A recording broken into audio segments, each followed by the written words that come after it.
بازاری کڕین و فرۆشتنی کۆیلەکان لە کوردستان. ئایا کوردستان بازاری کڕین و فرۆشتنی کۆیلەکانی تێدایە؟ کێ سەرپەرشتی دەکا و نرخی هەر کۆیلەیەک چەندە؟ ئایا ئەو کارانەی بە کۆیلەکان دەکرێن چییە و کەی ئازاد دەکرێن؟ ڕەنگە بڵێ چۆن دەگونجێ تا ئێستا لە تەواوی جیهاندا کڕین و فرۆشتن مابێ بە کۆیلە، چونکە ئەمە لە مێژوودا بەجێ ماوە. لە ئێستادا دەیان ڕێکخراوی مافی مرۆڤەیە و دەوڵەتان میساقێک لە نێوانیاندا هەیە بۆ کۆتایی هێنان بە کۆیلایەتی، بەڵام ئاشکرایە کۆیلایەتی وەک خۆی ماوەتەوە و تەنها فۆرمەکەی گۆڕاوە. نووسەر و هزرفان عەلی شەریعەتی دەڵێت جیاوازی لە نێوان کۆیلە لە ڕابردوو ئێستادا تەنها یەک شتە، کۆیلە لە سەردەمی کۆندا لەلایەن گەورەکانەوە هەڵدەبژێردرا، بەڵام لە ئێستادا ئەوە کۆیلەکانن گەورەکانیان هەڵدەبژێرن، واتە لە کۆمەڵگای ئێستادا کۆیلایەتی بۆتە خواست و تۆ خۆت گەورە بۆ خۆت هەڵدەبژێری و ڕازیت بەوەی ببیتە ژێر دەستەی کەسێک یان لایەنێک یاخود دەوڵەتێک. لە وڵاتی عێراق باسیەکان بە ناوی شۆڕشەوە لە شەستەکانەوە تاکو ساڵی 2003 بەردەوام بوون، بەڵام دروست لەو کاتەی باسیەکان دەستیان دایە زوڵم بەشێک لە نووسەرانی عەرەبوتیان دیکتاتۆر بێدەنگی دروست ناکات، بەڵکو بێدەنگی دیکتاتۆر بەرهەم دەهێنێت. ئەم بێدەنگی خەڵکی عێراق لە هەر کون و کولەبەرێک دیکتاتۆری بەرهەم هێنا و لە هەر شوێنێکەوە کۆمەڵێک خەڵک لە حیزبدا کەسێکیان دەستنیشان دەکرد و ستایشیان دەکرد و خۆیان بۆ دەچەماندەوە. لە هەرێمی کوردستان هەمان شت ڕوویدا، خەڵک لە شوێن ڕەتکردنەوەی سیستەم شەڕی گۆڕینی کەسەکانی کرد.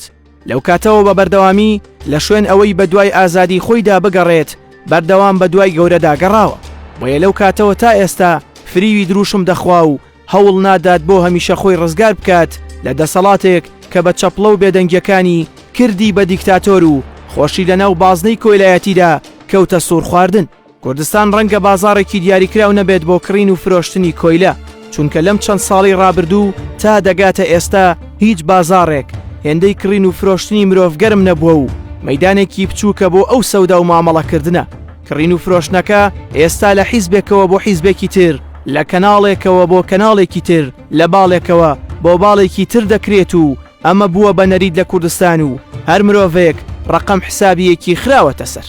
بەشێکی گەورە لە نووسەر و ڕۆژنامە نووس و تەنانەت مامۆستایانی ئاینی و هونەرمەندانیشی گرتووەتەوە.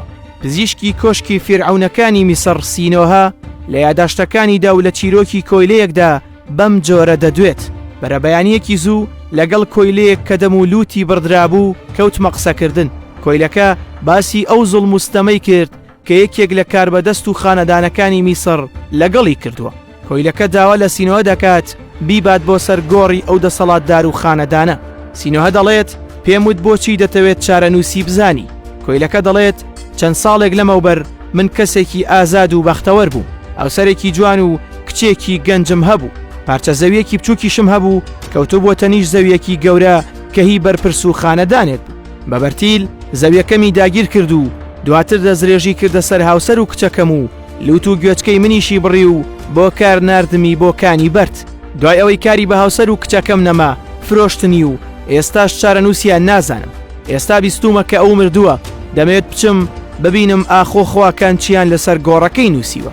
سینۆها لەگەڵ خۆی دەیبات و گۆڕەکەی نیشان دەدات، داوا دەکات نووسراوەکەی بۆ بخوێنێتەوە.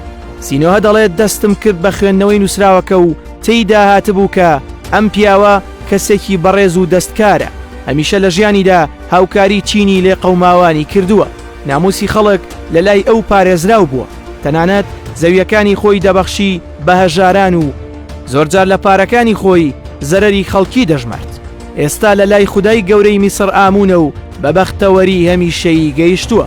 سینۆها دەڵێت دوای ئەوەی نووسینەکانم خوێندەوە کۆیلەکە دەستی کرد بە گریان و وتی ئەو هێندە کەسێکی بەڕێز و بەخشندە و چاکەکار بووە و من نەمزانیوە، درودی خوایانی میسری لەسەر بێ و ئامون بمبەخشێ کە بەهەڵا بیرم لەم کابرایە کردوتەوە.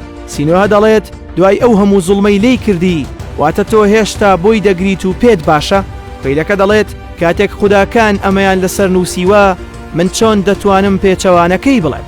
سینۆها دەڵێت ئەو کاتە گەشتمە ئەو باوەڕێی کە گەمژەیی و نەزانی مرۆڤ بێسنوورە و بەردەوامە. گەربەم چیرۆکە لە عێراق و هەرێمی کوردستان بڕوانین دەبینین هیچ کار بەدەستێک کە کڕیاری سەرەکی دەنگ و ژیان و خۆشبەختی خەڵک بووە بێشیوەن و دیێڕی جوان لەلایەن خەڵکەوە بەڕێ نەکراوە، کەواتە ئێستا نیشتیمان پڕیەتی لەو خەڵکەی کە گەورەکەی هەڵبژاردووە و خۆشی بە دیار لقمەیەک نانەوە سەرباری سوکایەتی زۆر درێژە بە ژیانی دەدا و بە مشتێک پارە دەتوانێت وەک ئەو پەندە کوردیە بکات کە دەڵێت بە مشتێک پارە چەقۆی قەساب دەلێسێتەوە. ئێستا هەمووان دەبێت ئەو پرسیارە بکەین کە ئێمە بچووکی کەین و کێ گەورەمانە. شاعیر وتەنی بپرسین گەورەیەک بۆ کەس نەبێت سێبەری بۆ خۆم بگێڕم لە دەوری سەری.